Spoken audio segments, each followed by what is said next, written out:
When the Law Society of Upper Canada decided to sponsor a one-day workshop on basic problems in evidence, the response was somewhat larger than was anticipated, and the program was therefore subsequently repeated.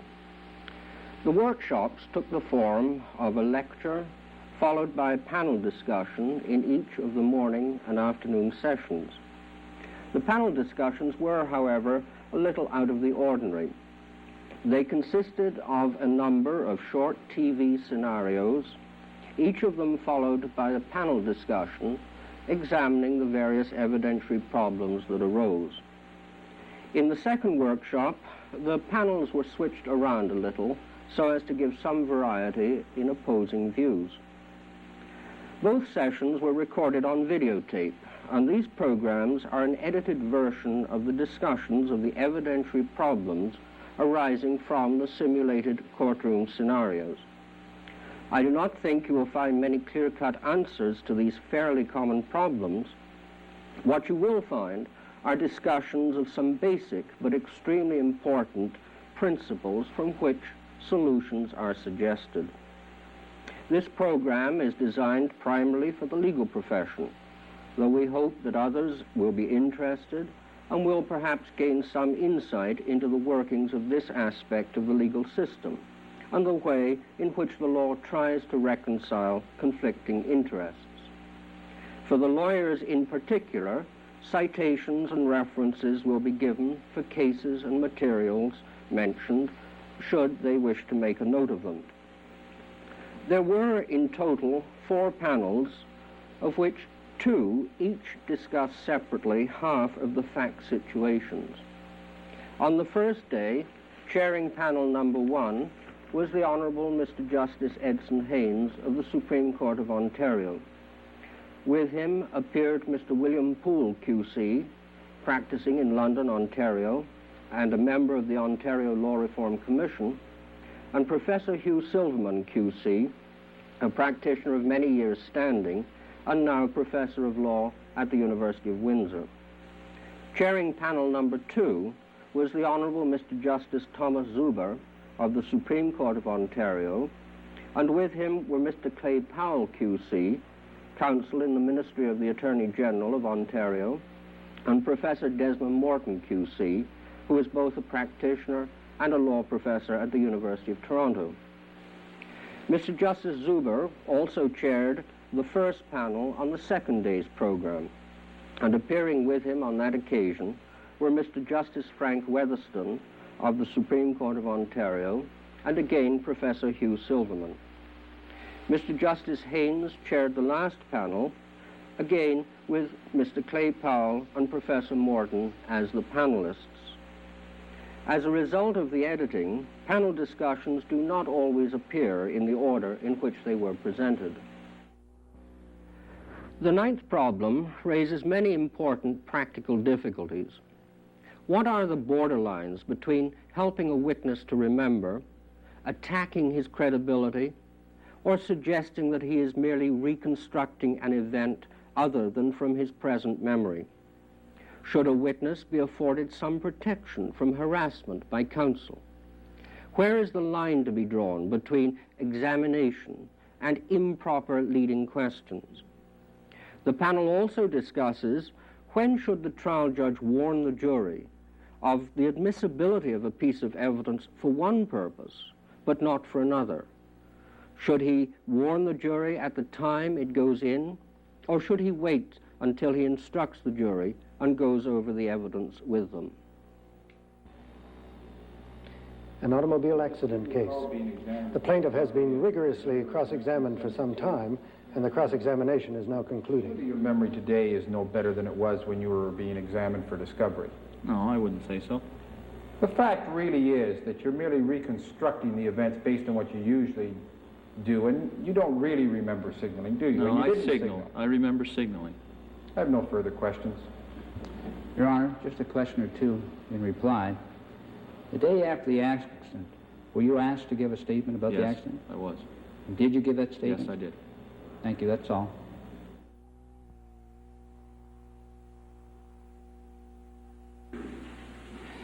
This vignette, as portrayed and indeed as in the script, I think is slightly abbreviated from what we had initially conceived it to be.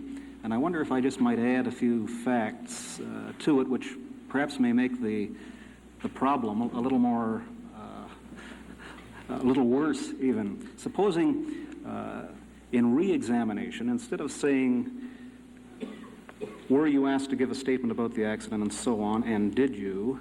And the response, I did. Supposing counsel had gone on to say, and is this it? Here is the statement, and what's in it? In other words, to get the whole thing in. Now, can this be done? Professor Morton. Well, the allegation doesn't appear to be that he's made this story about signaling up. The counsel appears to be putting it to him that he's actually forgotten what he did that day, and I think that's the distinction between this case and the previous one. Counsel's apparently suggesting to him that he's actually forgotten, but because of the passage of time, and that in order to be able to respond to the question, he's relying on what he probably would have done. And in other words, the witness is honest, but has really lost the capacity to recollect directly.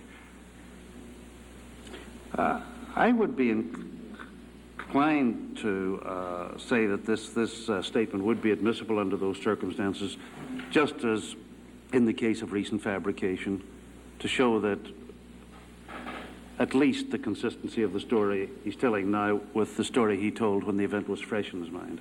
I would say it's admissible. All right, thank you. Clay, if we can just perhaps switch things around slightly and assume that one of your Crown witnesses has been assailed by a defense counsel and accused of reconstructing, and you have a folder full of early statements to the police by this witness, what do you think you could do?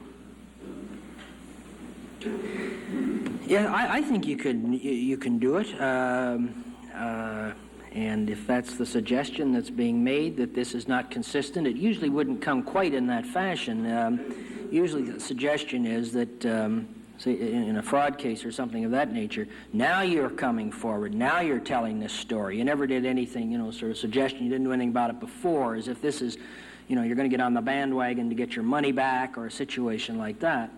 And I think at that point, we often come back and say, well, now, just in re-examination, when in fact, did you first do anything about this? And the person would say, well, in a short period of time, whatever it was, I went to the police, and it was a story you told them at that time, or what was the story, and be essentially the same as what he told today, something of that nature. I think that that's only being fair to the witness, where the suggestion is being made that he's made this thing up. I mean, the defense are starting to raise that issue, and I think it's only fair to him that he be given the opportunity to show that he's being consistent throughout, even though in chief, I don't think you could have gotten it in. Yes, thank you.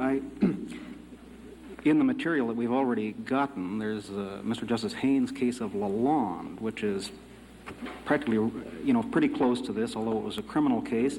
And there's an English case in the Court of Criminal Appeal. It's a difficult name. Oyescu is about the best I can do with it. And in that case, they actually use the word reconstruction, if it's suggested that it's reconstruction, concocted, or fabricated. And it seems to me, at least, that this is a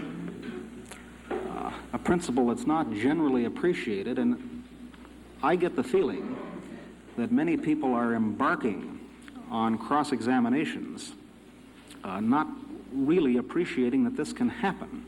And it might well be that the effect of your cross-examination will disappear if the damage can be repaired by suddenly having an early statement produced. So it may well be that it's not a bad idea to stop short of the suggestion of concoction, fabrication, and reconstruction.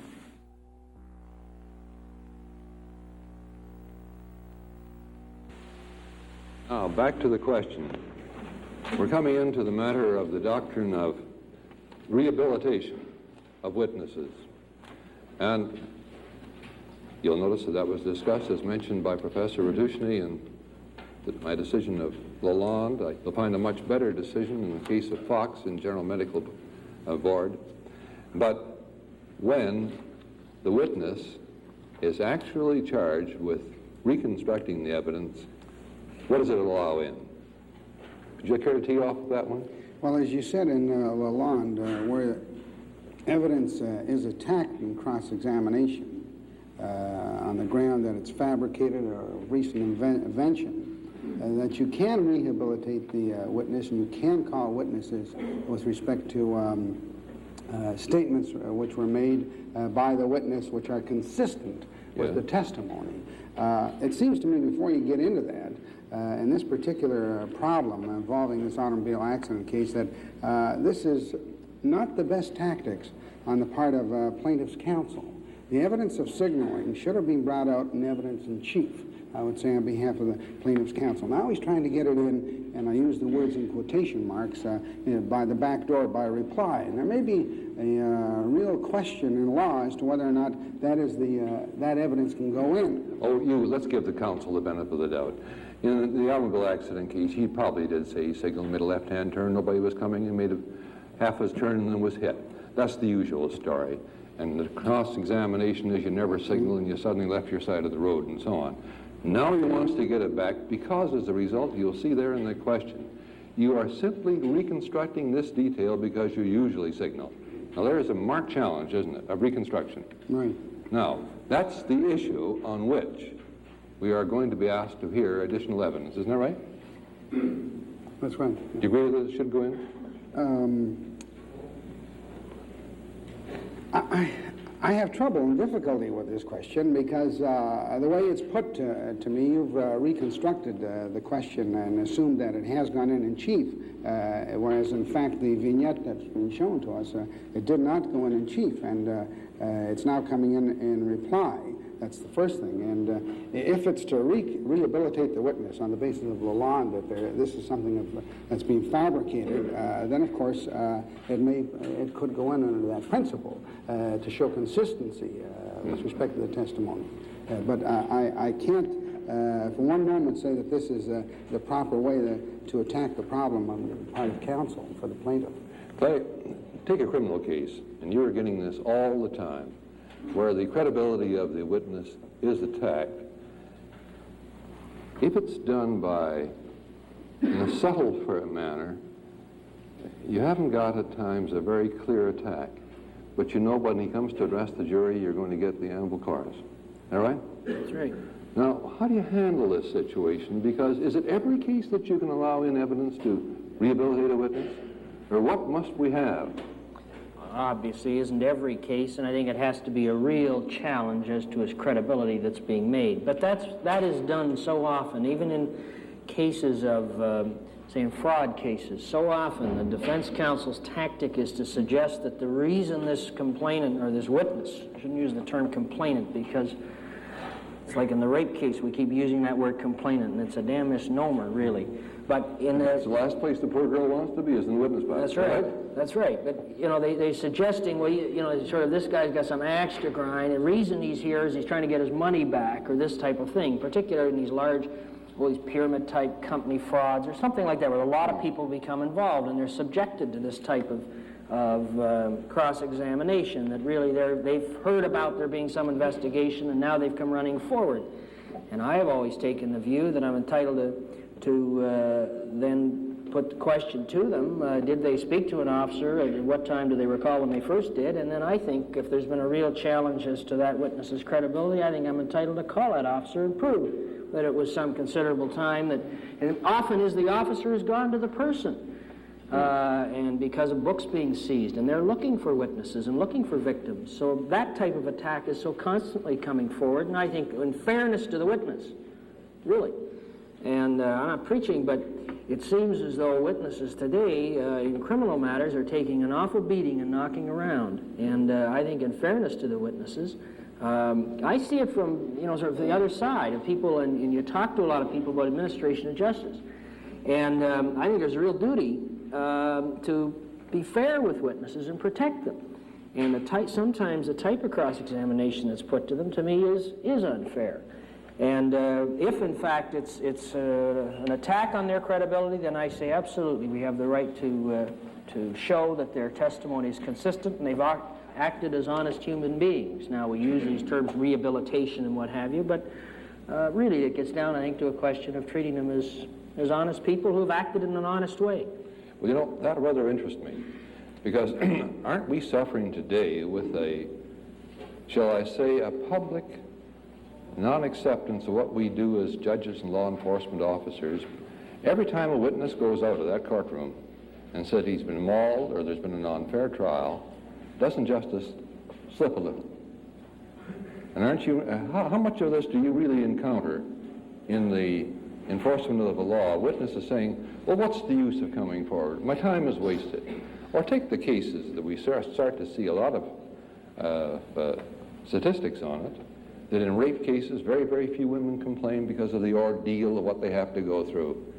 And I think, and I don't want to argue with you gentlemen, but I would think that every one of us, if a female member of our house were raped, we know what's going to happen to her if she complains. And rather than to let her complain, wouldn't we be inclined to say, sit down, keep quiet, I'll take you to Florida, I'll take you anywhere.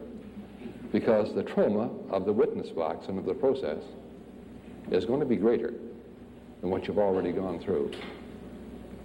Now, is this the sort of thing that you're encountering, Clay? I have 3 daughters, and I must say, and I've read, there's so many judgments now coming out, and I'm not blaming any court or anything. Maybe it's an atmosphere we're in.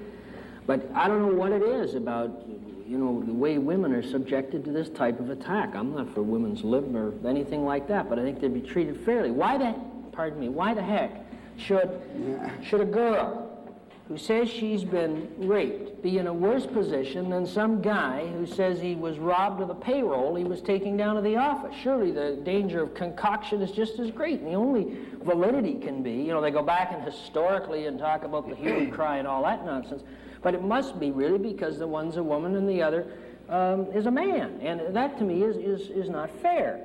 And you can hardly meet the test today when you start looking through these questions, and you've got to find this little bit of corroboration and that little bit of corroboration, and the ultimate complaint is only used for this sort of thing, and you've got to have a warning on top of a warning and an extra special warning if he's sort of a tainted witness, and you know, and you start piling them all on, and so, you know, you say, well, so you're going to send your daughter down to be subjected to that, to go through this, when probably if it does end up in a conviction, first of all, it'll probably overturn the Court of Appeals. Secondly, if it isn't, the guy will be out in probation and parole so fast anyway. It doesn't mean probably by the time you finish the process. So really, I really have some serious doubts about the whole damn system.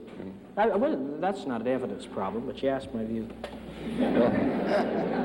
Can I just respond, since we're sort of off the problem? I'm not afraid to say I'm in favor of women's lib. That's the first thing. The second thing I do want to mention is that just this week in the state of New York, there's a state legislature passed legislation doing away with the need for corroboration in sexual offenses such as rape and so on, and it's a lesson that we can well take. I have nothing further to say on that subject. I was delighted to hear that legislation was passed. And do you realize, right in our own statute, if a woman is sexually attacked, well, there must be corroboration, or of course they can, and we give them instructions under Section 134 if they believe her beyond a reasonable doubt, and so on. But do you realize if there's a sexual attack between males, there's no necessity for corroboration? That's right. Maybe the women's lib would be interested in that, I don't know. But, however, let's come on back to the question for one thing before we leave it, and that's this. Assume that you're now going to be able to call the witness, and who has heard the story, and you put him in the box. What is the form of the question? Are you entitled to lead him to the point of saying, did you hear A, the witness, on a certain date, say this to you? Or must you say to him, did you have a conversation with him? Can you recall the subject matter, and what was it? Taking the risk of the witness not being able to recall. Now, just as a matter of practical common sense, how do you phrase your question, Clay, when you recall a witness? Well, in the case of a criminal matter, it would usually, or often would be perhaps, let's say, a police officer, which really isn't the problem in the sense as he may be the investigating officer or something like that, and I would think it'd be proper to say, you've heard the evidence of this witness who's come here, yes. When did you first interview them, or did you first interview the witness on such a day, yes. And was the evidence What can you say, if anything, as to the evidence given here today in relation to the statement that was given to you at that time? And I would expect him to say it's consistent or the same in... But you have a pretty good witness there who's experienced. You do, yeah. Let's talk about an ordinary neighbor. Take the Lalonde case, for example, where the people who heard it, one was the mother, the other were the two people for whom the little girl was babysitting, and she told it to them. They'd never been in the witness box before. Are you entitled to say, did she on that time, when you arrived home, say to you that she had seen a little man outside stab a big man? Yes, I think you are, yes. Now, have you any authority for that proposition? Lalonde?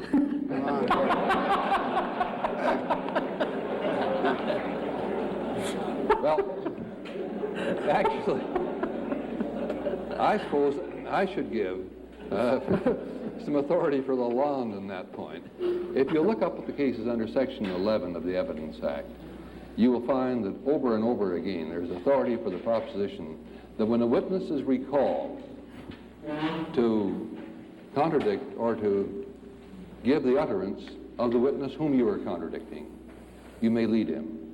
And that's been said by our highest courts on both sides of the water. Now, it does seem to me the situation is very similar. When you're calling a witness to say, did you hear someone for the purpose of rehabilitation, the rule should be the same whether it's rehabilitation or contradiction. Yeah, Do you agree? And I think it's important also to mention that when you are rehabilitating a witness, using the Lalonde principle, that you're putting in that statement of the other witness to prove consistency of evidence and that particular area. That statement of the other witness does not go in to prove the truth of the statement, but only for the matter of consistency, as you so carefully pointed out in Lalonde. Do you agree with me that as from the standpoint of the trial judge, that rather than to leave that for his charge to the jury, he may mention it then, of course, but should he not right there and then tell the jury the limit of the purpose for which that evidence is going in? Yeah, now there can be a great dispute about this, as you know, we discussed this before, as to whether or not the trial judge during the course of the trial in front of a jury should instruct the jury on a technical point such as that the statement's going in to prove consistency, but not the truth of the statement, or should he leave it until the end of the trial? Well, there can be, there's two approaches to that, and I personally, and it's only a gut reaction on my part, I have no authority for that. I see nothing wrong with the trial judge explaining that to the jury at that time and re-emphasizing it again in his charge. Now, that may be a very liberal, small L approach to take the matter, but I wouldn't want the matter at all befogged in their minds. That would be... I wouldn't object to your explaining it to the jury at that time, in spite of Crown Counsel's objection or whatever. What do you think, Lee? Well, you're one of the very few judges I'm aware of that does that and makes that a consistent practice. So you're in the minority and you do it. So there's obviously, I would say, a lot of judges disagree with your practice, and we know there are some in our discussions. I think it's a very proper thing to do and a good thing to do. If the trial, is really the search for the truth, and the evidence has a limited purpose, then why not explain it at the time it's going in for that limited purpose? We've got the great mystery of the charge to the jury. Everything's going to be corrected in the charge to the jury. And the lawyer gets it, he starts looking for the misplaced comma or the, some word or something that's out of whack, and here the jury have been sitting there, and they're making up their minds as the thing goes along, and they might go away with that evidence in the back of their mind for 3 days, thinking, well, that's the fact, they go home and discuss it, they're not supposed to, but they do it, and that's the point. Now, you can tell them when it's all said and done, but it mightn't be a bad idea to explain on areas such as that, when evidence is going in for a limited purpose, to explain it to them at that time. Well, I didn't know that I was probably in the minority there, but I can tell you this much, that when you let in evidence of recent complaint in a rape case, and you tell the jury, having had a voir dire on it and finding out what it's all about, what they're going to hear and the limited use that they can make of it, that jury is paying very keen attention invariably, because you're saying it to them, and they're using it only for the purpose of consistent conduct and not for the purpose of duplicate proof. Because somebody said, I think this morning, that if the jury went away with 3 or 4 people saying that, it would, in their own mind, think it was much more important than if only one.